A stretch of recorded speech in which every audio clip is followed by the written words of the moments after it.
Welcome back to and Another Thing, your favorite news and politics podcast, your favorite news and politics YouTube program. We are back here for another week of current events, politics, pop culture, and even maybe some sports. Maybe not today, who knows. We're just excited because baseball season is finally here. Tomorrow we have baseball for the first time tomorrow, at least for us New Yorkers. We have the Subway Series this weekend. Yankees, Mets, one there. I think one in Citi Field, one in Yankee Stadium, both on TV. I'm effing thrilled. I can't wait. I'm so excited for baseball. You guys know all I do is wear my jerseys on the show. I think I've pretty much worn baseball jerseys the entire length of the summer for the most part. I used to wear a lot of button-down shirts, and these are still technically button-down shirts. They're just sans the collar. And I still have a good collection of button-down shirts I should be wearing more of. But you know who doesn't go out places that require me to wear a nice shirt and misses going on dates where I can wear a nice shirt? Me. But I still get to wear cool jerseys all day long, so I'm excited about that. Anyway, so baseball is back for us tomorrow here in New York. I'm excited. I think the Mets will be good, dare I say. I know the projections came out today. Sidebar, we're doing sports now. Okay, so I know the projections came out, and they had the Mets winning like 33 games and finishing third place in the NL East. I don't think that's true. I think they can at least I think they could win the NL East with a healthy Yoenis Cespedes. With that lineup they have, with a healthy Yoenis Cespedes in that lineup, transforms the entire lineup. And that's why I think the Braves, seeing Cespedes fully healthy, went out and picked up Yasiel Puig. I think that made them go make that move because they know that transforms the lineup. They now have power up and down the lineup. That middle could be absolutely dangerous for any pitching staff to go up against. The only thing that makes me worried for the Mets is their pitching staff not being as good this year, missing Zach Wheeler and Noah Syndergaard. So we will see. Anyway, back to real business here. We have a great pod for you today of news and the usual stuff. Your host, Vince Patrone, with you. Where's Bert? Bert's in the snack lounge right now, finishing up a couple of snacks, but he's with us here today doing producing. Giovanna in studio, keeping us on course, fact-checking us, and keeping us on the straight and narrow, per usual. Woo! There she is. All right. So again, welcome back to and Another Thing. Quickly, before we dive on in here again, last little bit, if you are listening on Spotify, if you are listening to the podcast version of this, please go check us out over on YouTube. Give us a subscribe over there. Like this episode. Leave us a comment about how great we've done. Just let us know that you're enjoying the program. Do everything that you would do for a YouTube or for a podcast that you like for and Another Thing. And in the inverse, if you are watching on YouTube, go check us out on Spotify or Apple Podcasts or Podbean and give us a subscribe over there. All right, diving on in now, we have headlines from the Washington Post, and that is where we will start today. The governors of Arkansas and Colorado on Thursday issued statewide mask requirements, bringing the number of states with mask mandates to 28, including the District of Columbia. 28 and the District of Columbia, as D.C. is not a state yet. So, that being said, Target, CVS, and the grocery chain Publix also announced new policies requiring customers to wear masks a day after Walmart, Kroger, and Kohl's did. I think that's almost bigger than the states doing it. Because we've seen, just look at Georgia, look at Florida, they didn't put one in place in Arizona yet, I don't believe. I don't believe Arizona and Nevada have mask mandates yet. However, if enough, big retailers, big corporations. We're not just talking about like Fuddruckers or what's a small corporation? I can't think of a small one. Something smaller than Kohl's or smaller than Walmart or Target or anything like that. CVS, like a second tier below that. Second tier? Like Chipotle? I don't know. Chipotle. I don't know. Chipotle is huge, but Small. Trader Joe's, I don't know. I can't think of anything smaller. Trader Joe's is kind of smaller. But like Publix was a good one. Publix is a good one. That's So like regional, exactly. So now we're seeing more businesses say, no, you're going to be in here, you're going to wear a mask regardless of what state you're in. And that is huge because, as we said, there are states that just aren't going to do the mask mandates. And in fact, in Georgia yesterday, the Governor Kemp, either sued or criticized, one of the two. I know he criticized the mayor of Atlanta for this, for putting in a mask mandate in her city. there are clearly places where businesses and corporations are going to need to take that step of saying, no, you can't be in our business if you're not going to wear a mask to protect our workers. Because I think that's what people are forgetting, is that this isn't just about them, the consumer. It's about the worker. There's too much forgetting of workers' rights in this country. And I'm not going to sit here and hound on workers' rights the whole entire podcast. I think I did.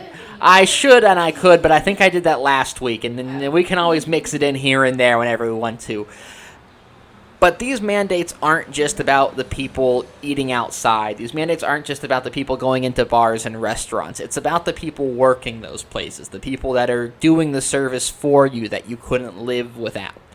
The people that are behind the grocery store counters, the people ringing in your groceries, literally behind plexiglass shields like it's a fucking hockey game, taking care of you. And you don't want to wear a mask. And there's people that go into stores and just touch everything and cough on shit and rub their hands on things and approach counters without masks on and start spewing and talking and shooting germs everywhere. This isn't just about consumers, it's about protecting the worker. And we need to start thinking more about the worker and protecting the worker. And what is the worker's right in all of this? Does the worker not have a right to fair work and fair wages? There are things that the coronavirus has brought to our attention. And one of the things that I think gets skipped over is the worker's right to have fair work, fair wages, and morally right work that keeps them safe and allows them to feel safe while they're doing it. I know a lot of places and a lot of businesses, mostly on the smaller end, have done their share to make sure workers feel somewhat safe. I know at my place of business, we do wear masks and we wear gloves, but that's just us in the back. That's us, the workers.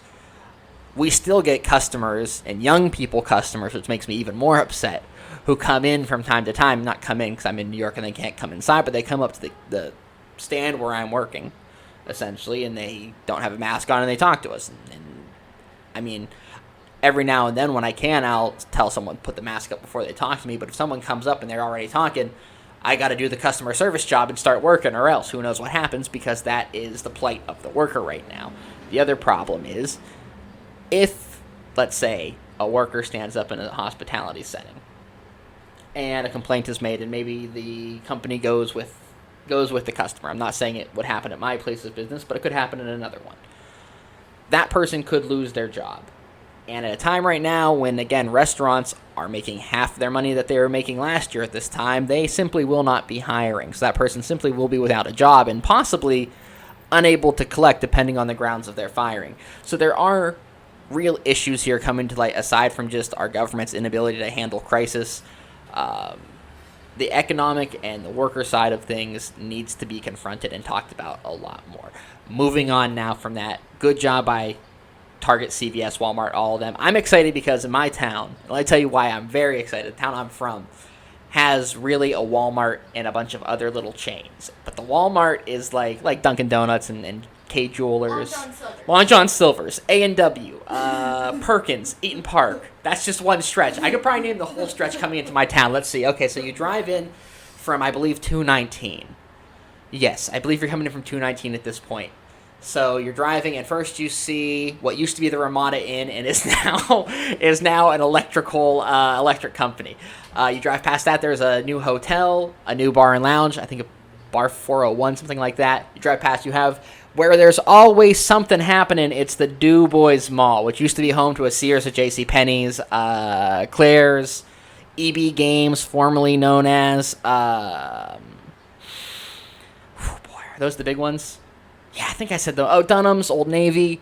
Then you drive a little further, and that's when you hit what used to be Kmart. That's whenever you start to hit the Eaton Park, the Perkins, the A&W, the plaza that is shut down because there used to be businesses there, but then once the fracking left, they're all gone. There's a Lowe's. But anyway, the Walmart is the big thing in town. That's where you go for everything. My mom and sister shop at Walmart pretty much constantly because that's where you have to go, aside from shout out to Martin's and Giant Eagle. If you want to get groceries, you go to Walmart. If you want to get toilet paper, you go to Walmart. Walmart now has to have people wearing masks. And I'm not sure if Pennsylvania had a mask mandate yet. I believe they did. So it wouldn't really impact them as much. But I know areas like my town exist literally in every state. So I can imagine the problems people are going to have, the workers are going to have, with getting people to wear masks. So good luck to them. I'm excited to see the meltdown videos, but good luck to all the workers who have to enforce these in some of these places. Moving on, the United States reported its highest daily coronavirus case count thus far, which is always good news whenever you're 6 months into a pandemic practically. 70,000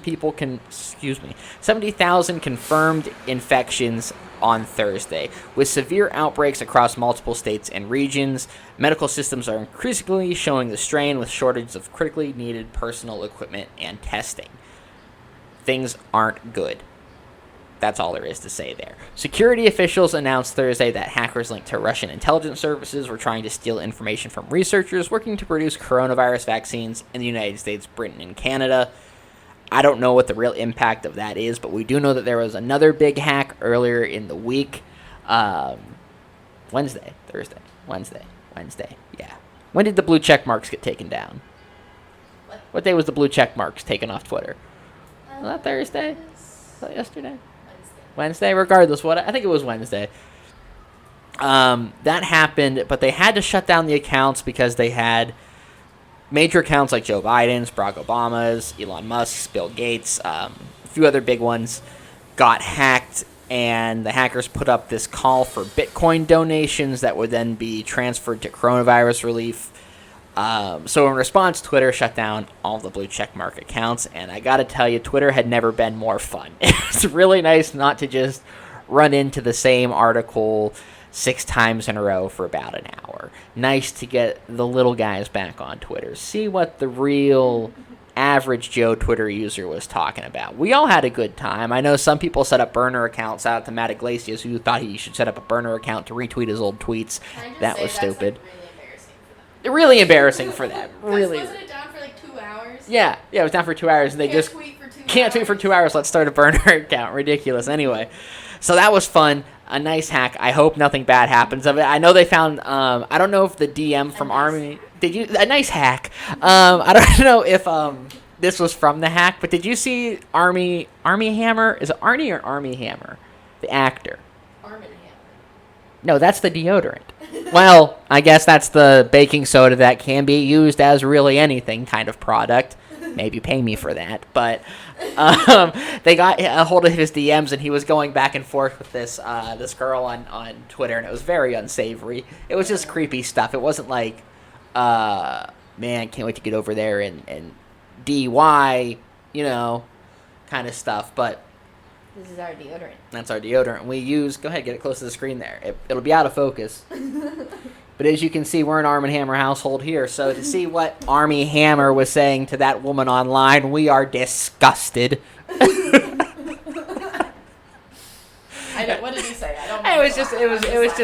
It was just like creepy celebrity DMs. Like what all creepy celebrities do in DMs. Like, you've seen them. I don't want to talk about them and say them on here because it makes me uncomfortable. But, stuff like that. Your generic run-of-the-mill stuff, and it was just... Was it to an underage person? I think she was of age. I didn't see anything about her being not of age, so I don't know if that was from the hack, but there could be more of that coming. Twitter's been kind of wild this week. I don't know if you guys saw this. So what's the deal with Twitter? I don't know if you guys saw this in the news.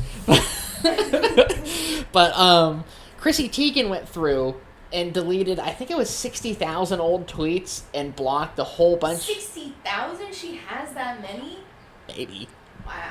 I don't know. I saw some ridiculous numbers. I don't know how many of them are true. And now she's gone private and stuff because everything going on with the Ghislaine Maxwell, Jeff Epstein, child sex trafficking, all that. And since she was on a flight log, I guess, she was on one of Jeff Epstein's flight logs, which, yes, I don't understand why that's there. Pizzagate's being brought up again. Yeah, it's all Pizzagate. And we talked about this last week. Not on the pod, but just between us. How Pizzagate and the Wayfair story and all of this is very dangerous because it takes away from the legitimacy of real sex trafficking cases, which are a real thing and on the rise, just to freak you guys out even more. But whenever we talk about Pizzagate and whenever we talk about Wayfair, which I would like to know more about what's going on at Wayfair with those cabinets and pillows. I would like to know more about that. That is interesting that they have $12,000 industrial shelving cabinets. It doesn't make sense entirely.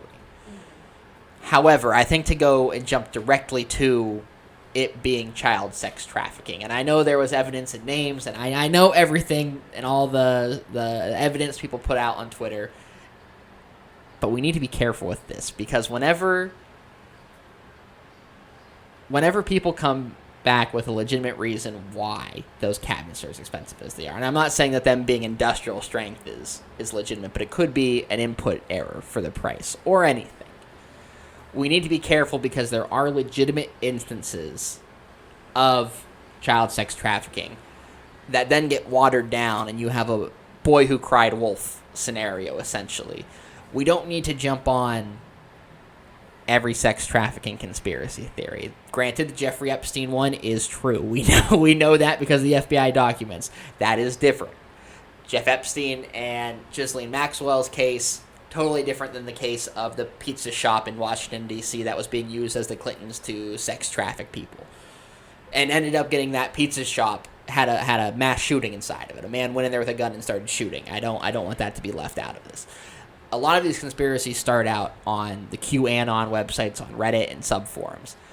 And those are places where a lot of dangerous things get spread around. So for those who hit the mainstream and get a lot of legs, it causes people good. I want to believe Chrissy Teigen and John Legend are good, just not sex trafficking folks. I guess that's the bare minimum it takes to be a good person every now and then, is just not to be a sex trafficker. So I want to believe that they are not that, and I want that to be true for them. So just to close off here, it's dangerous for everybody involved whenever we're just running with bits and pieces of information, little crumbs here and there, to try to paint a larger story and make a bigger picture out of something that isn't there all the time, because it's dangerous to everybody involved, and it takes away the legitimacy of other instances where this happens. All right, that's all I'm saying about it. Moving on. So facing intense criticism. I didn't mention this, but these are all from the Washington Post's quick little Washington Post headline here. I do it every week. I always use them. That's me giving them credit. Okay, so facing intense criticism on social media, the USA Today has admitted errors in an opinion piece written by White House official Peter Navarro, who attacked Anthony Fauci over the weekend, saying in a post-publication note attached to the piece that it did not meet USA Today's fact-checking standards, which needs to stop being the cop-out for all of these publications posting stupid fucking op-eds from people just because they have a platform. The New York Times did it with Tom Cotton. You guys remember in the middle of the Black Lives Matter protests, he said that we should send military troops into D.C. and into other cities so that we can round up protesters, basically militarizing our local police forces and government forces to round up people, like what they're doing in Portland, which we'll talk about a little bit in a bit here. But there has to be something said for journalistic integrity, or integrity in journalism, however you want to say it, from these publishers, because the USA Today, granted, is not a left-leaning news source. It is not a right-leaning news source, more right-leaning than it, but it's pretty moderate, and it's pretty fair most of the time. Why on earth is it posting something that they know is in bad faith, in a bad faith attack against the person leading the charge against the coronavirus, which has literally killed more than 130,000 people to date? Why would you publish anything that has to do with tearing down the public health official for past comments or for being wrong here or wrong there, to devalue the work and the work of people going into coronavirus to stop it from being worse? There has to be something at that paper, or someone at that, not even paper anymore, at that news source, at that publication, at the USA Today and at the New York Times and at the goddamn New York Post, who is an absolute rag anymore, who says, hey guys, this isn't what we're supposed to be doing. There has to be some moniker of truth to how we're reporting things. There has to be some good faith argument to how we're reporting things. Just because the other side has an opinion doesn't mean it's a good opinion, doesn't mean it's a legitimate opinion, doesn't mean it's a legitimate thing for them to be saying. Not everything someone says is worth noting, pretty much. So if Peter Navarro wants to write an op-ed, just because he's Peter Navarro and works in the White House and has something juicy to say about the president's relationship with Dr. Fauci, or Dr. Fauci's relationship with the president, or about Dr. Fauci being wrong before, or this or that, and putting out this opposition research that the White House published over the weekend before the Sunday shows so they could devalue the work of Dr. Fauci and all of this, Why the fuck would you publish that? Like, you have an honest-to-goodness duty to the American people and the people who read the USA Today. I used to read the USA Today every day in English class because I didn't want to pay attention to what was going on, so I would just read the USA Today in the back of the room. Maybe I shouldn't have been doing that all the time, and I didn't do it in every class to put it out there, but I did read a lot of USA Today in high school because that's what my English teacher, history teacher, what was Mrs. Courthouse? Technically English. She taught us a lot. She was our newspaper editor. Always had the USA Today. And I always read the USA Today there. And I took it as a good source. And a lot of people take it as a legitimate source whenever they post stuff, again, from Peter Navarro, like this, just criticizing all the work that people are doing to the best of their ability to stop the coronavirus and get people to just wear a mask or socially distance or not go to a restaurant or not go to a bar. The big thing this week on my Facebook has been, and it has to do with this, it has been the governor of Pennsylvania has set new restrictions on indoor dining in bars to 25%, outdoor seating, all of that. So he's pretty much reinstituting some of the prior lockdown measures. And everyone on Facebook is screaming and yelling about that goddamn tyrant Tom Wolf coming in and telling people how to run their business, this, that, and the other thing. Guess what it's his fucking job to do as governor? Tell you guys how to run your businesses. Guess what it's his job to do as governor? Keep you guys safe from public health crisis. Guess what it's his job to do as governor? Decide if it's safe for you to go inside of a restaurant during a pandemic. That is his job, and he's not limiting you guys from enjoying your life. This is the dumbest false equivalency of the coronavirus. Not the dumbest. There's a lot of them that are going around, so I'm not going to say the dumbest with full confidence here. Granted, things haven't been as fun in New York lately. And I know in Pennsylvania you can do this. If you're worried about going out, you're missing your date nights, order your date night in. That's what we do. We miss date nights, but we still order in our date night food. We still order in drinks. We'll have liquor brought in from Drizzly, from other ordering platforms, because we can't go a lot of places. In Pennsylvania, guess what you can still do? Go most places. Guess what you can still do? Order most foods from delivery, from their delivery services. You guys don't have Seamless, I know, but your restaurants have delivery. Just call and get your shit delivered. There's a way to make this work without losing all the businesses, and it's still to support the businesses you would normally support. When you support them, you're just not sitting in the building.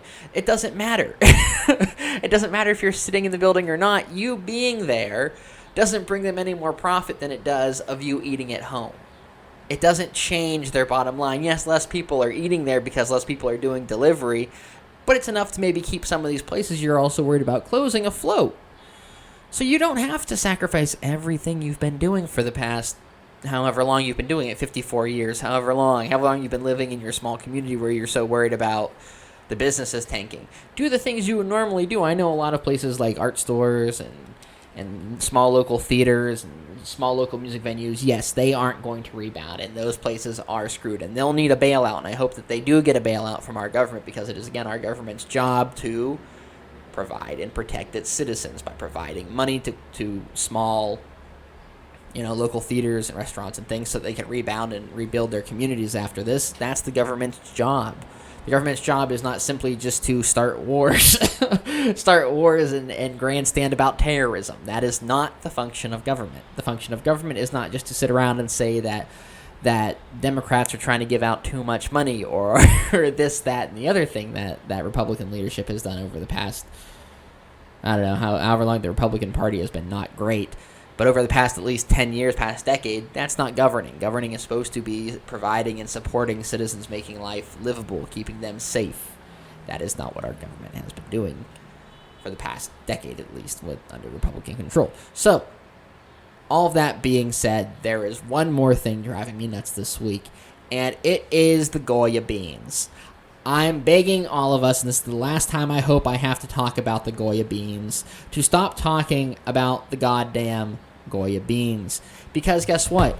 It doesn't matter at this point. I know the big thing people were saying to make it seem like it matters more on Twitter, because it is a fun story. Don't get me wrong. Everything going on with people boycotting Goya and posting their adobo seasoning recipes and different kind of dishes they make with different beans and other people that make beans, and can I recommend that if you are looking to not support Goya, but you do want to support a bunch of Antifa terrorists, a bunch of left-wing goddamn libs who are canning beans, Heinz. Do not forget that the Heinz family is a bunch of goddamn Antifa libs. Teresa Heinz Carey, come on. Now that's a bean we can all agree on, am I right? Jeeps. Anyway, so it's all very dumb, and they want us to be talking about the beans because it is an interesting story in that it is goofy, in that it is a little bit hilarious. It's frustrating because, yes, we have 2 cans of Goya garbanzo beans that we had planned to make hummus out of. We still need to make hummus out of them because we're not going to waste those beans. But the point that people are making on Twitter, that by Ivanka and by the president taking photos with these beans, that they are doing something illegal, that it violates clause 527-whatever, that it violates this, it just simply doesn't matter. We have seen time and time again the legality of the things this White House does not matter to this White House. It's stupid to bring up that this is illegal at this point because, again, we know, first off, Democrats in Congress aren't going to do anything this close to the election. It doesn't matter that they have taken these photos with these beans and these cans of Goya products and whatever else was in that photo of Trump. It doesn't matter because they're not going to be prosecuted for it. They're not going to be held accountable for it. Congress isn't going to call up impeachment hearings on the president because of the Goya bean photo on Instagram. It doesn't amount to anything more than what the president and the president's people want it to be, a distraction from the absolute failings of this administration. The Goya bean story here is just an attempt by the president to get all of us doing what we did in 2016 with his campaign, and possibly the biggest help that we gave his campaign collectively as a nation, which was headline chasing everything he said in 2016. No matter what happened during that 2016 election cycle, no matter what Hillary Clinton said, aside from the basket of deplorables thing, that was for some reason allowed to be the thing that stuck around. Everything that Hillary Clinton did or said on the campaign trail ended up getting overshadowed by something Donald Trump did or said on the campaign trail because we all got caught up headline chasing. We got going after the shiny new shitty thing the president said or did, the shiny new racism, the shiny new sexism, the shiny new stereotype, the whatever, the new him making fun of the reporter with oh man, what did that reporter have? You guys know what I'm talking about. Making fun of the reporter, whatever it was. We chased every scandal and every headline that the now president, did through his 2016 campaign, which took the voice away from Hillary Clinton and Hillary Clinton's campaign and made them also have to headline chase as well.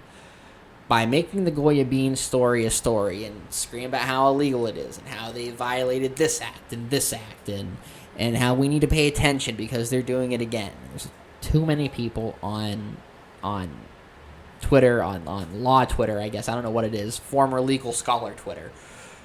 Who are sitting here chasing this story and making it a story for their followers and the people reading it, whenever it shouldn't be, because, again, it is just more headline chasing. And when we headline chase, we get ourselves into trouble because that allows Trump and his campaign to really control the media narrative, which is one thing we can say they don't have full... Well, there's a lot that they don't have control of right now, but one of the things they don't have control of in this 2016 election that has so far been a big help to Joe Biden and the Joe Biden campaign is that they have no control over the news cycle. He has to be responsible for the things happening in the news cycle. Failed coronavirus, he's responsible for it.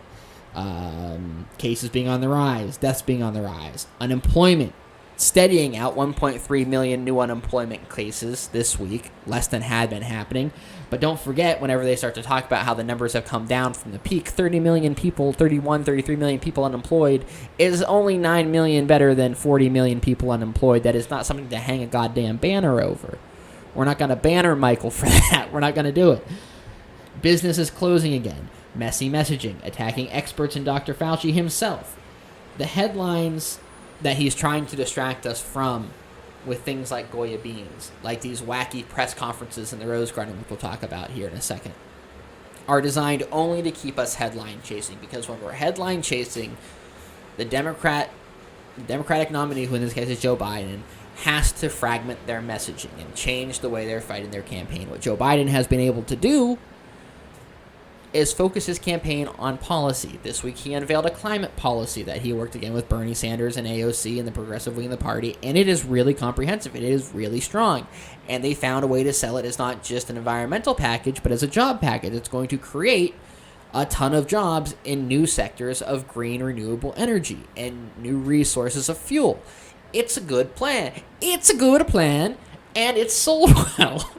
They did a good job with it, and they don't have to chase any palace intrigue stories. They don't have to chase after what Donald Trump said this week, what Donald Trump did this week, because everything Donald Trump is doing and saying are products of his own failures at this point. So to pick up a story like the Goya Beans story and let that run for what should have been only like 2 hours on Twitter and turn into a national headline story where papers are running op-eds about what Goya beans mean to them or whatever.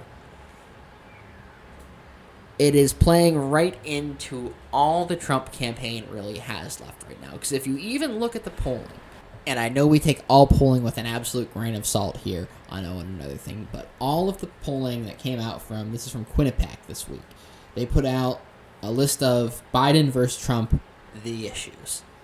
On every single issue, from handling the virus to addressing racial inequality to addressing and handling health care and the coronavirus response, Joe Biden leads by a pretty healthy margin. He's 62% on addressing racial inequality to 30% for Trump. On handling crisis, Biden leads Trump 57-38. On handling health care, 58-35 for Biden. On honesty, people say that 31% of people say that Trump is honest. 66% of people say that he is not honest. Everything in this Quinnipiac poll has Trump on the losing end of every issue there is. And I know that's not the story they're trying to distract us from, but those are the stories that they're trying to distract us from. Because, again, every issue he has chosen to fight, be it Confederate monuments, be it the naming of military bases, he's on the wrong side of. On the Russian bounty story, which for some reason hasn't been getting enough coverage, and I'm very upset it hasn't been getting the coverage it deserves. We went from a story breaking about Trump literally knowing, having been briefed on it, about Russian spies, a Russian spy service, paying Taliban troops to hunt and kill U.S. soldiers, to push the U.S. out of Afghanistan faster. That story broke probably 3 weeks ago now, 2 to 3 weeks ago now. It got about 4 or 5 days worth of legitimate media attention. If this happened under any other president, the U.S. bounty story, the Russian bounty story, it would have led to, again, an impeachment. It would have led to a deep investigation by Congress. And this is something that should lead to an investigation from Congress, because I would love to know if Trump knew, because you guys know his defense whenever people were asking about it and asking his administration about it. Did he know about it? Did he read his briefing? No, he doesn't read his briefing. He only reads certain briefings. He wasn't verbally briefed on it, this and that. He didn't know, so he couldn't do anything about it. But guess what? Even if that's true, one, it means he wasn't doing his job as president, which is to make sure he reads and knows the security of the nation and is aware of the nation's security at all times. He didn't do that job. And then second, that doesn't make any better, by the way. And then second, guess what? He knows about it now, and he still has done nothing about it. The first time he learned about it was from a New York Times story, it's not great. But if he learned about it from a New York Times story and then still did nothing about it, it's still not great. Another issue he can't win on is that he does not support the troops. When you get down to it, that means Donald Trump does not have the troops' best interest at heart. If he knows about it and he's allowed Russia to do this without sanctioning Russia, having any kind of harsh words for Russia, then we know whose side he's on more in this. It's the Russian side, and you have to wonder why he's on the Russian side. But all of this to say is that legal or not does not matter to this administration. Even when they are found guilty, they find a way to use the president's powers to get out of jail. Look at Roger Stone. Look at Michael Flynn. Look at Michael Cohen, who got out of jail for a couple of days before he had to go back to jail because he had to go to a restaurant. There's always a way for Trump to get him and his friends out of trouble as long as he is president. So it doesn't matter if they're breaking a clause in the Constitution or in the whatever law they're breaking. Taking pictures with these cans of beans and talking about how much they love Goya products, because it doesn't matter in the end, because we know, yes, it is illegal, but we know Congress isn't going to pursue them over section whatever dash whatever, and it's because the president, it just doesn't matter. Nothing scares Democrats more than being called partisan, and I don't know what it is about being called partisan that scares them so much, because it is clearly not the worst thing you can be called in today's day and age. And we should be upset. We should be upset about him using his personal Twitter and posing and using the White House and the Oval Office for these kind of shitty things, because it waters down that office and it waters down the power the president has and makes the president say something it's not supposed to be, which is a money-making machine or a way to endorse products. That's not what it's supposed to be. And we should be upset about that. And we should make fun of them for taking photos of them in front of things they've never used before. And we should make fun of Ivanka for clearly not knowing how to pose with a can of beans. We should do those things. We should absolutely do that, because we know those are the kind of things that do get under the president's skin, even if he's meaning it as a distraction. Whenever you criticize him or his family for being what they really are, entitled people who have done really nothing in their existence except make money doing nothing somehow. But that's the kind of stuff that does bug them. So we should bring that up, and we should talk about it. And we should be upset, and we should make fun of them. And we should be upset about things like what happened in the Rose Garden this week, where Trump used the really the most powerful podium we have in this country, aside from the one in the Senate and in the House of... Well, I guess the Senate probably is the most, because that's where the real decision-making gets done. But the one in the Rose Garden holds an equal amount of power, in that is where the president holds his briefings. That is where the president speaks to the press and speaks to the American people. So for him to use that this week, again, taxpayer ground also, in a taxpayer-funded time slot, it was booked as a presidential press conference, he used it as a rally. And he used it to talk about Joe Biden and try to paint Joe Biden as a socialist and a no-good... just a no-good modern-day Democrat who wants to ruin society. And what was the big complaint he had, or the goofiest thing he said, was about the windows. Starts going on this long tangent about what Joe Biden wants to do and what the Democrats want to do and they want to take away, and how if you like windows, boy, get ready, because if Biden gets his way, the windows in your offices, if you like seeing things...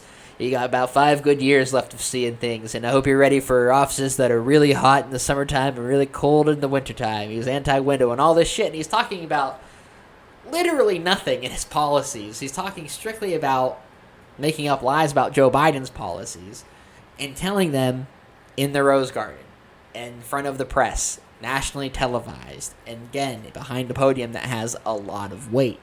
So by doing it there, he gives his words extra weight, and people care more about them in some situations. With most presidents, more so. But since this president has already done such a good job at weakening his incumbency, he's already weakened that Rose Garden platform, so it's not the biggest deal in the world. But these are the kind of things that do matter, because he uses them as campaign functions whenever that's not what he should be doing. And that is a legitimate problem. Not something that we could impeach him over or anything. But that's bigger than the beans, I think, because with the beans, nobody's getting hurt. But whenever he's allowed to go up in front of... I mean, yeah, it's shitty and heartbreaking because we loved Goya products, so we can't really use them anymore.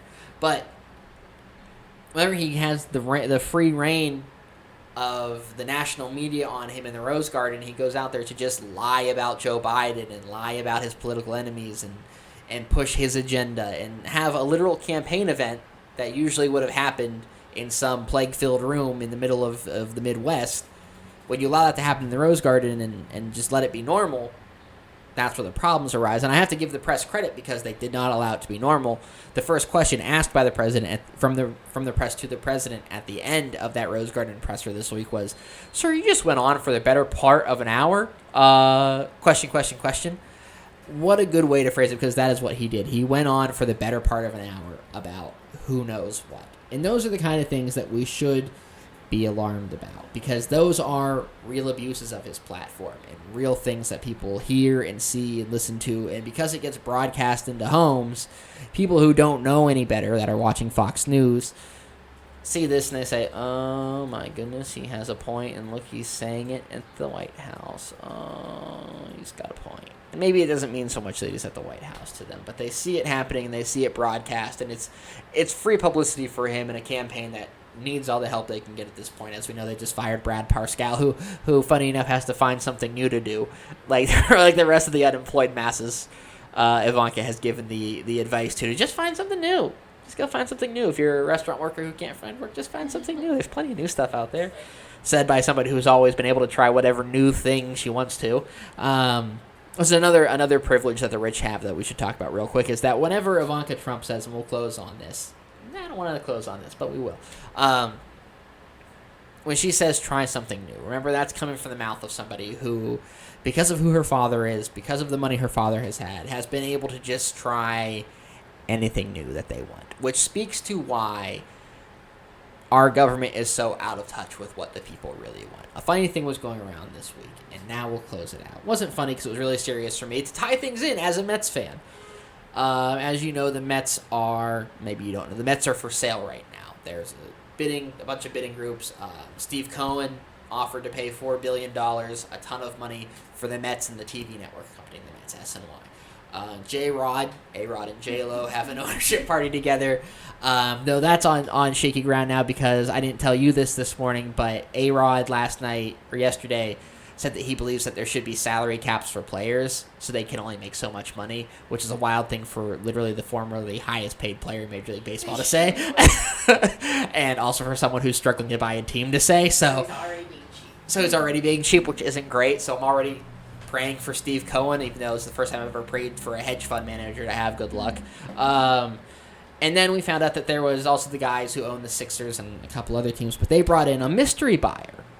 And the mystery buyer was Sheldon Adelson. Sheldon Adelson is the 86 or 89-year-old casino magnate who gives more money to GOP campaigns than anything. And the photo that accompanied the SNY story showed what Sheldon Adelson looked like. No offense to Sheldon Adelson, but if you guys want to go see a picture of why the government doesn't work for all of us, it's because people like Sheldon Adelson hold the purse strings of it. They're the people in charge of everything. Our checks and balances are so ruined by these people that there's no wonder our government looks like people who look like Sheldon Adelson and sound like people who talk like Ivanka Trump. There's a deep problem with the money system in our country directly influencing our politics the way that it does. We could go on, and maybe that'll be our segment next Tuesday. We'll be back next Tuesday with Own Another Thing, and maybe we'll talk about how the lawmaking process has been watered down by outside interest groups who are now people actually writing the laws. Maybe we can talk about that next week.